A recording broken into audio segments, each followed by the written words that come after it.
بسم الله الرحمن الرحيم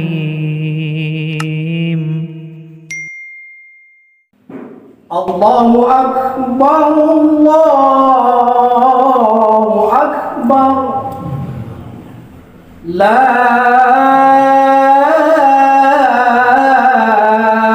إله إلا الله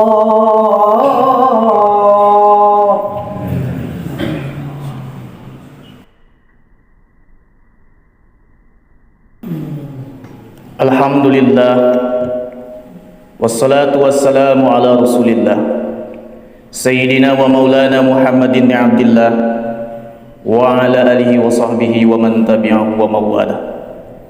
Ashhadu an la ilaha illallah wahdahu la syarika lah wa ashhadu anna Muhammadan abduhu wa rasuluh. Allahumma salli ala Sayyidina Muhammadin nabiyil ummi wa ala alihi wa sahbihi wa barik wa sallim. Faya ibadallah, usikum wa nafsi wa iyaya bitaqwallah faqad fazal muttaqun. Faqala Allah Ta'ala fil Qur'anil Karim wa huwa asdaqul qailin. A'udzu billahi minasyaitonir rajim. Bismillahirrahmanirrahim. Ya ayyuhallazina amanu taqullaha haqqa tuqatih wa la tamutunna illa wa antum muslimun. Wa qala ta'ala fi ayatil ukhra, ya ayyuhallazina amanu taqullaha wa qulu qawlan sadida yuslih lakum a'malakum wa yaghfir lakum dzunubakum wa may yuti'illaha wa rasulahu faqad faza fawzan 'azima. Shadaqallahul 'azim. Kaum muslimin jamaah Jumat yang dimuliakan Allah Subhanahu wa taala, bersyukur kita kepada Allah di hari yang mulia, hari Jumat ini. Allah masih berikan kita nikmat yang begitu besar. Pertama, masih bersemayamnya ruh dalam diri kita. Betapa banyak orang ingin hidup di hari Jumat ini, tapi Allah menakdirkan dia telah menghadap kepada Allah Subhanahu wa taala.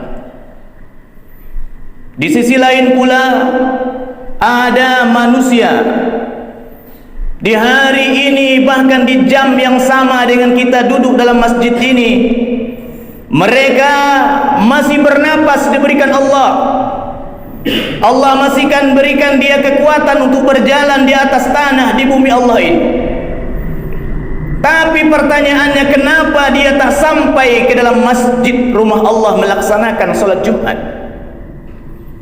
Ada nikmat besar yang telah Allah ambil dari dalam dirinya, yakni hilang nikmat iman dan Islam.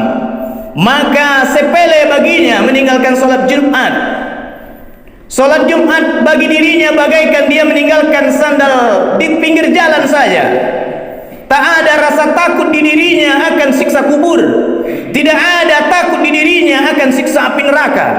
Maka jauh lebih malang daripada orang berpikir yang malang di dunia ini, yang celaka adalah orang miskin. Tidak, yang malang itu adalah hilang iman Islam dari dalam diri. Orang berkata bahwa yang celaka itu adalah sakit menaun.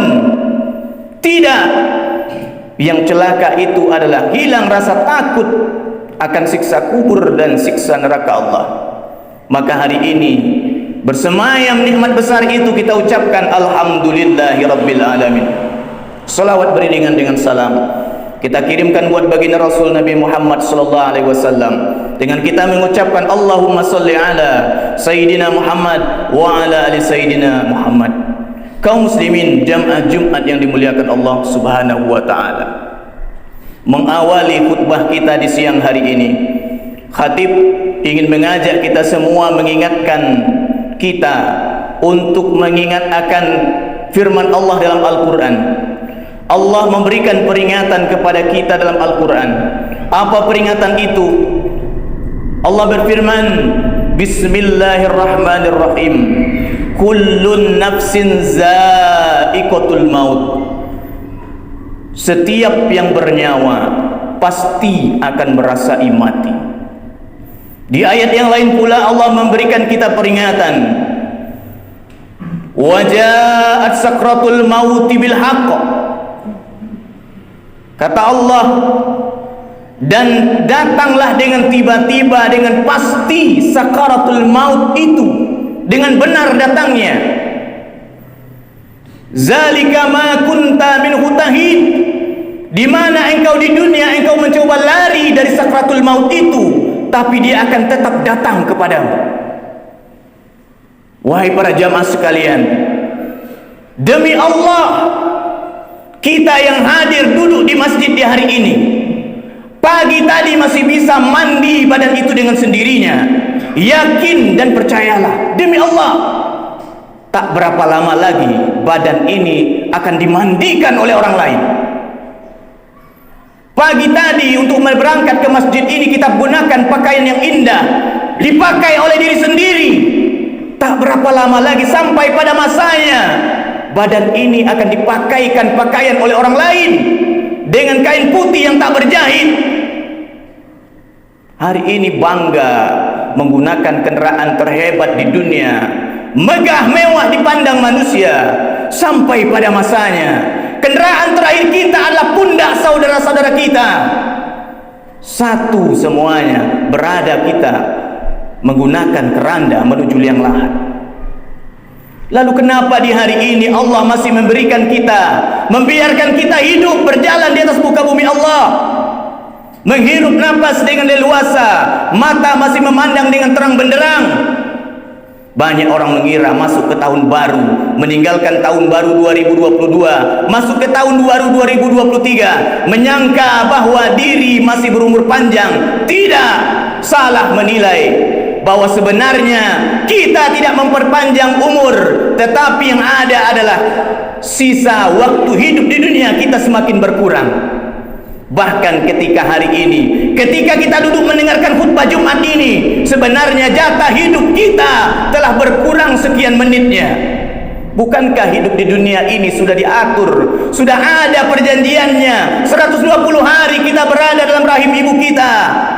Malaikat mencatat bagaimana rezeki kita, bagaimana umur kita. Maka hari ini sebenarnya di tahun 2023 tidaklah umur bertambah, hakikatnya adalah 1 tahun telah berkurang jatah kita hidup di atas muka bumi Allah. Namun masih banyak orang menyangka, kenapa kita masih biarkan Allah hidup? Kenapa Allah biarkan kita menarik nafas dengan lega, memandang dengan indah dunia ini?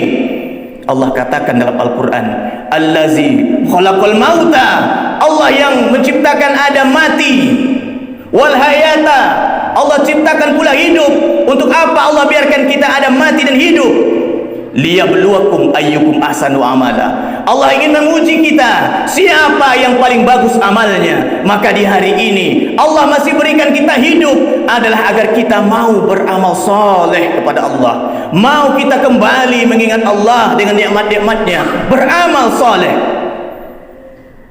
Di ayat yang lain pula Allah ingatkan kita, wasyari'u ila maghfiratin min rabbikum, bersegeralah menuju ampunan Allah.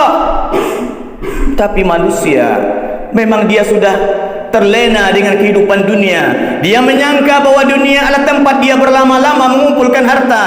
Akhirnya dia menyangka dunia adalah tempat dia tinggal, tetapi dia keliru. Dunia bukan tempat tinggal, dunia adalah tempat kita meninggal. Tak mau kita tinggalkan dunia, ketahuilah para jemaah, tak mau tinggalkan dunia, maka sungguh dunialah yang akan meninggalkan kita. Lalu apa yang akan kita siapkan menuju Allah? Tidak ada yang lain. Menuju Allah dengan ampunan Allah, banyak beristighfar, mulailah bertaubat. Niatkan dalam hati, ketika asar menjelang nanti, aku akan memulai dengan amal yang baru, dengan itikat yang baru. Tak mungkin kita mengulang kisah yang lama. Tak mungkin kita biarkan hari ini sama saja dengan hari-hari kemarin. Tak mungkin kita biarkan umur-umur kita yang tersisa ini habis dengan percuma. Seorang sahabat Rasul menangis tak kala dia melihat matahari terbit di ufuk timur. Apa yang dia tangisi? Dia menangis menyadari bahwa dia sadar dengan sesadar-sadarnya umurnya telah berkurang, jatah hidup di dunia telah berkurang, tapi di hari itu amal ibadahnya sama sekali tidak bertambah kepada Allah. Aqulu qauli hadza wastaghfiruhu innahu huwa ghafurur rahim.